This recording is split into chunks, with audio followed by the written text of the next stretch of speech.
Hello दोस्तों, स्वागत है आपका हमारे YouTube channel CRS online classes में। दोस्तों, इस वीडियो में हम राजस्थान के जो प्रमुख वाद्य यंत्र हैं उनके मोस्ट इम्पोर्टेंट क्वेश्चंस को कराएंगे। यदि वीडियो अच्छा लगे तो वीडियो को लाइक करना, दोस्तों को शेयर करना एवं चैनल को सब्सक्राइब जरूर कर लेना। तो दोस्तों, वीडियो को स्टार्ट करते हैं। हमारा पहला प्रश्न है, राजस्थान में सन 1978 से 79 में कथक केंद्र की स्थापना की गई, वो कहाँ पर की गई? राजस्थान में 1978 या 79 में जो कथक केंद्र की स्थापना की गई वह कहाँ पर की गई? ऑप्शन हैं ए जयपुर, बी जोधपुर, सी उदयपुर, डी बीकानेर। तो दोस्तों, इसका जो राइट आंसर होगा वो हो जाएगा हमारे पास ए ऑप्शन यानी जयपुर। जयपुर में राजस्थान में कथक केंद्र की स्थापना की गई, जो की गई 1978-79 में। दोस्तों, अगला प्रश्न है हमारे पास दूसरा, राजस्थान के किस जिले में लोकवाद्य संग्रहालय स्थित है? राजस्थान के कौन से जिले में लोक वाद्य यंत्र जो संग्रहालय है वो स्थित है?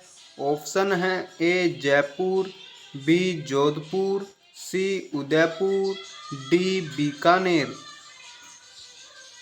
तो दोस्तों, इसका जो राइट आंसर हो जाएगा वो ऑप्शन नंबर बी यानी जोधपुर। जोधपुर जिले में राजस्थान में लोक वाद्य यंत्र संग्रहालय स्थित है। दोस्तों, अगला प्रश्न है हमारे पास तीसरा, राजस्थान में कामड़ जाति द्वारा जो 13 ताली नृत्य के दौरान कौन सा वाद्य यंत्र का प्रयोग किया जाता है? राजस्थान में कामड़ जाति के द्वारा जो 13 ताली नृत्य किया जाता है उसके दौरान कौन सा वाद्य यंत्र का प्रयोग किया जाता है? ऑप्शन हैं ए चिकारा, बी चौतारा, सी कामाचिया, डी रबाब। तो दोस्तों, इसका जो राइट आंसर हो जाएगा वो हो जाएगा बी ऑप्शन यानी चौतारा जो वाद्य यंत्र है उसका प्रयोग करते हैं कामड़ जातियों द्वारा जब 13 ताली नृत्य किया जाता है। दोस्तों, अगला प्रश्न है हमारे पास चौथा, उस लोक वाद्य यंत्र का नाम क्या है जो आधे कटे हुए नारियल से बना हुआ होता है? कौन सा लोक वाद्य यंत्र है जो आधे कटे हुए नारियल से बना हुआ होता है? ऑप्शन है ए जंतर, बी अलगोजा, सी रमझोल, डी रावण हत्ता। तो दोस्तों, इसका जो राइट आंसर होगा वो हो जाएगा डी ऑप्शन से रावण हत्ता है, जो आधे कटे हुए नारियल से बना हुआ होता है। दोस्तों, अगला प्रश्न है हमारे पास पांचवा, दमामा व डीप को किस प्रकार का वाद्य यंत्र है? दमामा व डीप को किस प्रकार का वाद्य यंत्र है? ऑप्शन है घन वाद्य यंत्र, तत्वाद्य यंत्र, अवनद या ताल वाद्य यंत्र, सुशिर वाद्य यंत्र। तो दोस्तों, इसका जो राइट आंसर हो जाएगा वो हो जाएगा सी ऑप्शन यानी अवनद या ताल वाद्य यंत्र है। इस श्रेणी का वाद्य यंत्र है दमामा व डीप को वाद्य यंत्र। दोस्तों, अगला प्रश्न है हमारे पास छठा, कामाचया, रबाब व दुकाको ये किस प्रकार के वाद्य यंत्र की श्रेणी में आते हैं?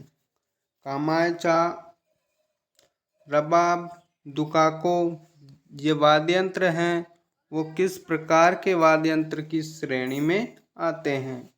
ऑप्शन हैं घन, तत्, अवनद या ताल, ऑप्शन डी है सुशिर। तो दोस्तों, इसका जो राइट आंसर हो जाएगा वो हो जाएगा बी ऑप्शन, यानी तत्वादी यंत्र की श्रेणी में आते हैं। दोस्तों अगला प्रश्न है हमारे पास 7वां। भील लोगों द्वारा घूमर नृत्य के दौरान कौन से वाद्य यंत्र का प्रयोग किया जाता है? भीलो लोगों के द्वारा जब घूमर नृत्य किया जाता है उस दौरान कौन से वाद्य यंत्र का प्रयोग किया जाता है? ऑप्शन है ए अपंग, बी कौड़ी, सी बरगू, डी नागफनी। तो दोस्तों इसका जो राइट आंसर हो जाएगा वो हो जाएगा बी ऑप्शन, यानी कौड़ी जो वाद्य यंत्र है उसका प्रयोग करते हैं जब भील घूमर नृत्य करते हैं।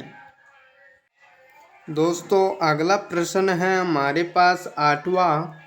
तारपी तथा अलगोजा किस प्रकार के वाद्य यंत्र हैं? तारपी तथा अलगोजा हैं वो किस प्रकार के वाद्य यंत्र हैं? ऑप्शन है ए घन वाद्य यंत्र, बी तत्वाद्य यंत्र, सी अवनद या ताल वाद्य यंत्र, डी सुशिर वाद्य यंत्र। तो दोस्तों इसका जो राइट आंसर हो जाएगा वो हो जाएगा डी ऑप्शन, यानी सुशिर वाद्य यंत्र की श्रेणी में आते हैं तारपी व अलगोजा वाद्य यंत्र। दोस्तों अगला प्रश्न है हमारे पास 9वां। मुहर्रम के अवसर पर प्रयोग में लिया जाने वाला जो प्रसिद्ध वाद्य यंत्र है वो कौन सा है? मुहर्रम के अवसर पर प्रयोग में लिए जाने वाला जो प्रसिद्ध वाद्य यंत्र है वो कौन सा है? ऑप्शन ए डेरू, बी रबाब, सी खंजरी, डी ताशा। तो दोस्तों इसका जो राइट आंसर हो जाएगा वो हो जाएगा डी ऑप्शन, यानी ताशा।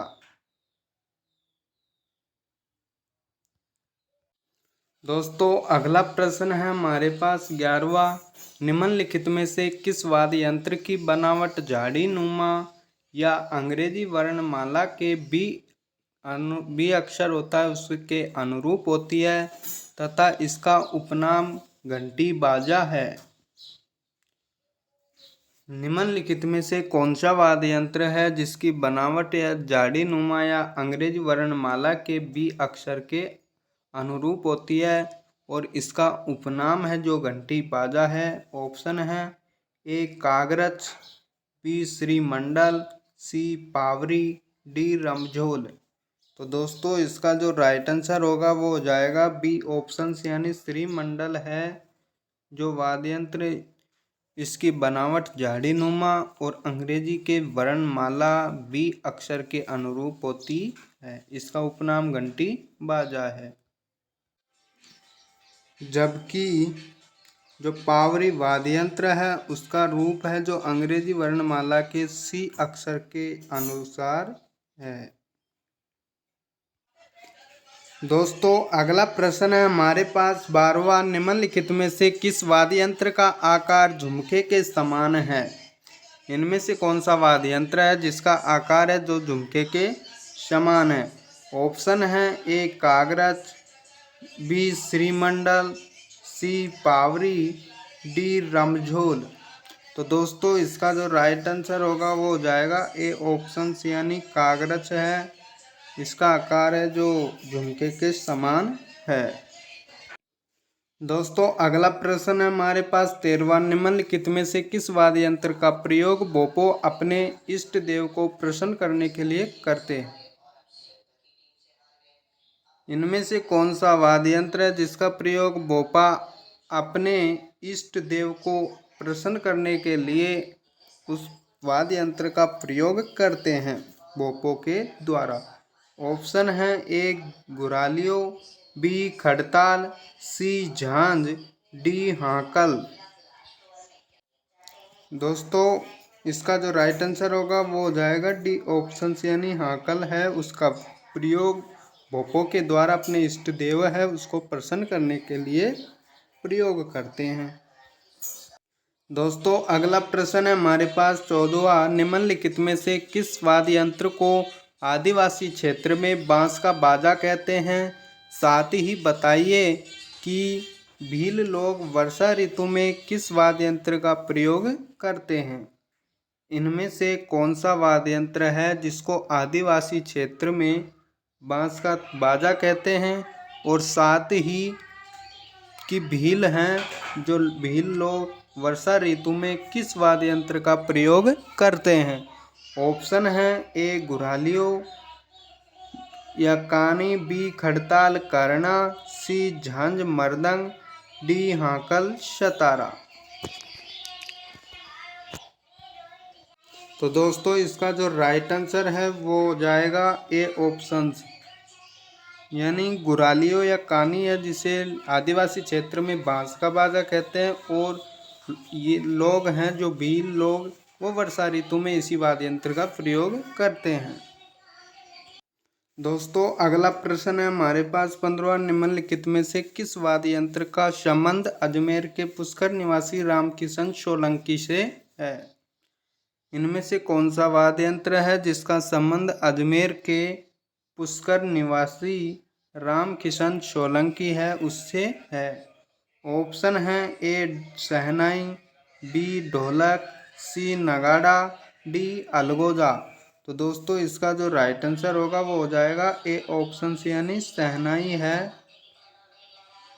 शहनाई से संबंध है रामकिशन सोलंकी का, शहनाई वाद्य यंत्र से, जो पुष्कर निवासी हैं अजमेर के।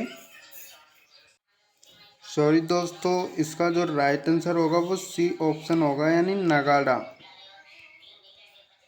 इसका जो राइट आंसर होगा वो हो जाएगा सी ऑप्शन से यानी नगाड़ा है। इससे संबंध है रामकिशन सोलंकी से जो पुष्कर के निवासी हैं। ए ऑप्शन नहीं होगा शहनाई। दोस्तों अगला प्रश्न है हमारे पास 16वां, निम्नलिखित में से किसे खड़ताल का जादूगर कहा जाता है तथा यह राजस्थान के किस जिले से संबंधित है?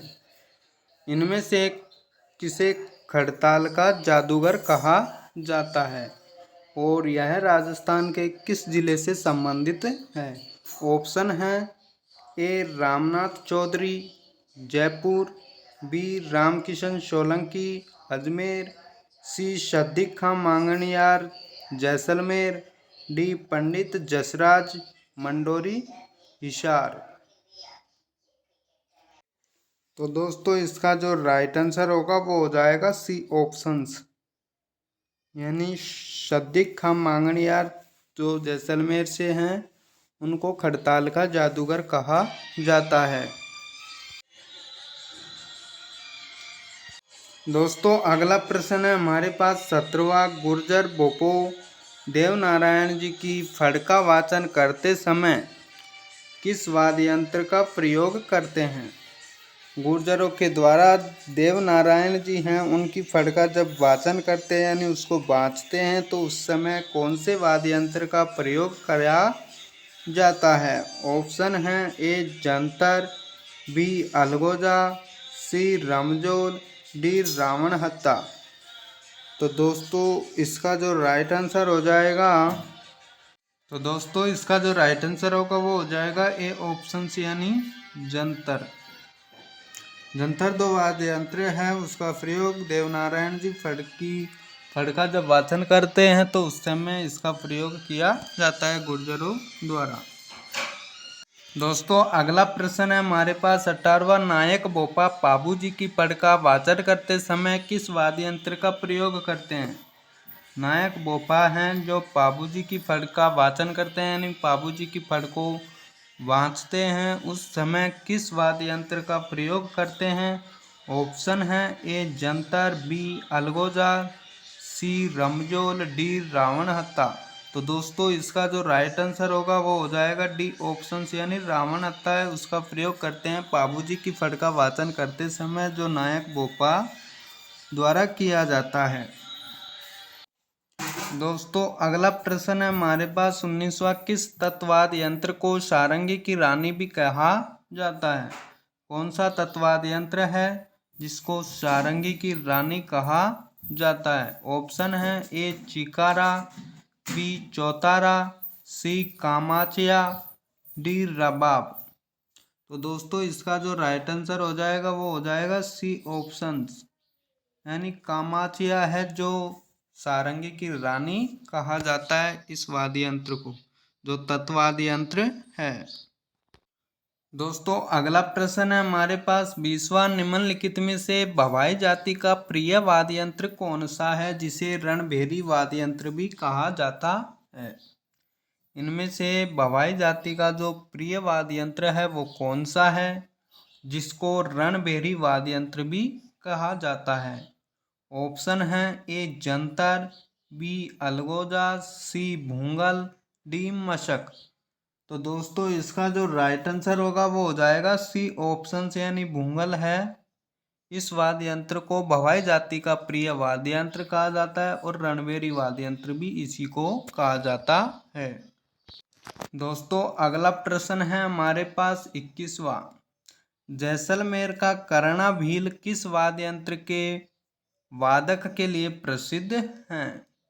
जैसलमेर के जो कर्णा भील हैं वो कौन से वाद्य यंत्र के वादक के लिए प्रसिद्ध हैं।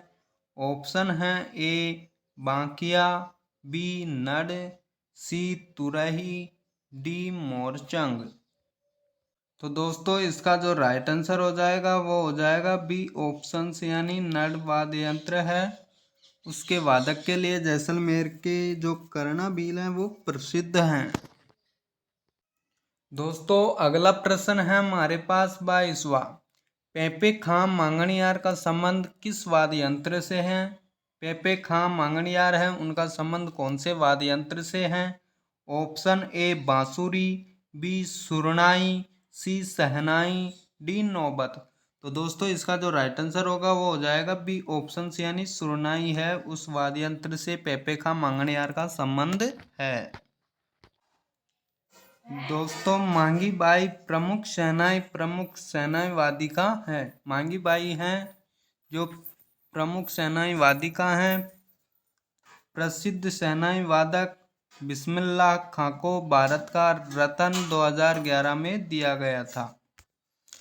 दोस्तों इस वीडियो में इतना ही। आगे के जो मोस्ट इम्पोर्टेंट क्वेश्चंस हैं अगले वीडियो में देखेंगे। यदि वीडियो अच्छा लगा है तो लाइक करें, चैनल को सब्सक्राइब जरूर कर लेना।